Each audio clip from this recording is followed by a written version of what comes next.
Hola, ¿qué tal? Saludos, bendiciones y que Dios los bendiga de mi parte. Mi nombre es Froilán Martínez y en este momento yo quiero compartir con usted lo que yo considero las 4 razones fundamentales del por qué debo de creer en la Biblia. Primera razón fundamental es porque en la Biblia yo encuentro que Dios fue el creador de todas las cosas. Desde el capítulo 1 del libro de Génesis, versículo 1 al versículo 25, yo encuentro una maravillosa respuesta acerca de que Dios creó todas las cosas. ¿Cómo las creó? Ahí está la palabra y dice, Dios dijo, sea la luz, y fue la luz. Sucesivamente nosotros vemos en los versículos siguientes que Dios dijo y fue hecho. Dios simplemente dijo y fue hecho. ¿Cómo se hace esto?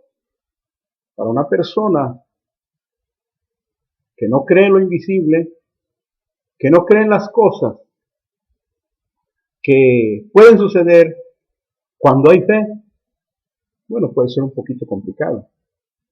Pero la otra parte que yo puedo decir acerca de la veracidad de la Biblia es que ningún libro en la historia, ningún libro, no hay ninguno, vaya, ni el Corán, ni los libros budistas que nos narran acerca de sus religiones, ni los libros mitológicos griegos nos narran con exactitud cómo fueron creadas todas las cosas, sino solamente la Biblia nos narra con detalle, con exactitud, cómo Dios fue creando todas las cosas.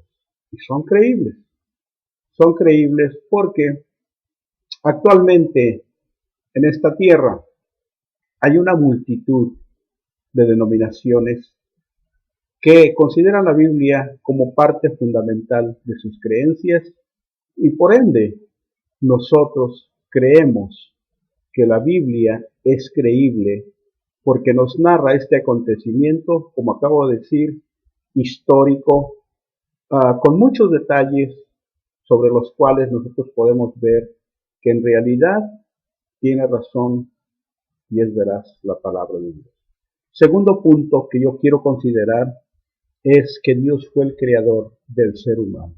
La raza humana no vino a través de la evolución, como algunos supuestamente mencionan o dicen, sino la Biblia habla con detalle, con detalles, perdón. En el capítulo 1, versículo 26, nos narra que Dios hizo al hombre a su imagen y semejanza. Y sucesivamente, en el capítulo 2 nos narra cómo Dios del polvo de la tierra formó a Adán y luego también nos narra con detalle cómo fue creada Eva de una de las costillas que fue extraída del cuerpo del Adán creado por Dios. Estas cosas solamente las narra la palabra de Dios, solamente las narra la Biblia y es creíble. También es creíble que en el capítulo 3 del libro de Génesis, la mujer cayó de la gracia de Dios, cayó en pecado y la transgresión fue tanta, pero Dios puso una promesa en el versículo 15 del capítulo 3, hablando de la simiente que habría de redimirnos de ese pecado, y esa simiente es nuestro Salvador y Señor Jesucristo. Entonces, esa segunda razón es que Dios absolutamente es el único creador del ser humano. La tercera razón fundamental de por qué debo de creer en la Biblia es que Dios se hizo carne. El libro del Evangelio según San Juan, capítulo 1, versículo 14, nos narra de la siguiente manera que el Verbo se hizo carne y habitó entre nosotros y vimos su gloria, gloria como la del unigénito del Padre, lleno de gracia y de verdad. Es muy propio pensar y hacer todo tipo de análisis en cuanto a estos versos bíblicos, pero la lógica es que Dios verdaderamente se hizo carne, tomó forma humana. ¿En quién? En Jesucristo. Segunda de Corintios capítulo 5, versículo 19, dice que Dios estaba en Cristo reconciliando al mundo consigo mismo. Y por si fuera poco, San Pablo dice en Primera de Timoteo capítulo 3, versículo 16, indiscutiblemente grande es el misterio de la piedad. Dios fue manifestado en carne y justificado en el Espíritu. Dice categóricamente que Dios fue manifestado en carne. Entonces, ¿quién es esa carne? Es Jesucristo. ¿Quién es Jesucristo? No es solamente el Hijo de Dios. Hijo de Dios es porque fue creado. Tuvo un principio. Pero dentro de él estaba morando el Espíritu Eterno, que es Dios. ¿Por qué digo que el Espíritu que estaba dentro de Jesucristo era Dios? Porque Dios puede tomar forma en cualquier cuerpo. En el Antiguo Testamento nos narra la palabra de Dios en el libro de los Números que Balaam iba montado en una bestia y esta bestia llegó un momento que le habló y le dijo, ¿por qué me golpeas? No era la bestia, era el Espíritu del Señor que estaba hablando a través de la bestia para darle un mensaje a Balaam. En estos tiempos postreros, dice la palabra de Dios, dice Hebreos, que Dios nos ha hablado a través de su Hijo Jesucristo. Dios se hizo carne.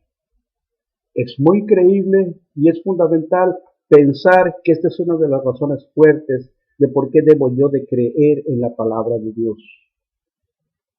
Razón fundamental número 4 es que yo no tengo por qué defender la Biblia. La palabra de Dios se defiende sola. La Biblia no necesita mi ayuda para defenderla. La Biblia no necesita la ayuda de un teólogo, de un pastor, de un científico, de alguien que esté en sus cabales para que la defienda. La Biblia se defiende sola. Segunda de Timoteo, capítulo 3, versículo 16, dice que toda la palabra es inspirada por Dios. Quiere decir que no hay error alguno en la palabra de Dios. Toda la palabra es inspirada por Dios y útil, dice la Biblia, para enseñar, para redarguir. Quiere decir que la palabra de Dios no es la palabra del hombre. La escribió Pablo, la escribió Pedro, la escribió David, la escribió Salomón, la escribió Moisés. Pero ellos fueron inspirados por Dios. Isaías, Jeremías, Daniel, Oseas, Amós, Abdías, todos estos santos profetas fueron inspirados por el mismo Espíritu Santo. Ninguno de ellos escribió por su propia mente, por su propia cuenta, sino por el Espíritu de Dios.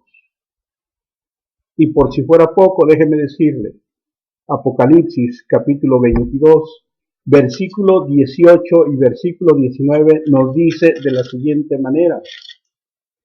Dice ahí que nosotros, como humanos, como personas, debemos de tener cuidado en cuanto a las Sagradas Escrituras. ¿Por qué? Porque San Juan dice que él testificaba de estas palabras. ¿De cuáles palabras? De la Biblia. De lo que estaba escribiendo, inspirado por Dios.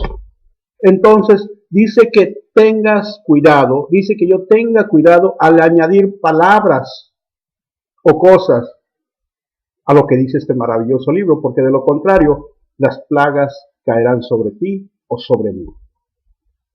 Otra cosa muy importante es que tú y yo, nosotros no debemos de quitarle o agregarle a esta palabra, particularmente quitarle, porque se nos quitará la parte que tenemos nosotros en el libro de la vida que está en el cielo. Si no crees a la palabra de Dios, yo te animo que tú creas. Si te hace falta fe, yo te pido que se la pidas a Dios. Si no crees en la Biblia, considera tu alma, corres peligro. La palabra de Dios es viva y es eficaz. La palabra de Dios es veraz. La palabra de Dios es verdad. ámala, cuídala, protégela y sobre todo aliméntate de ella. De mi parte, que Dios te bendiga y bendiciones.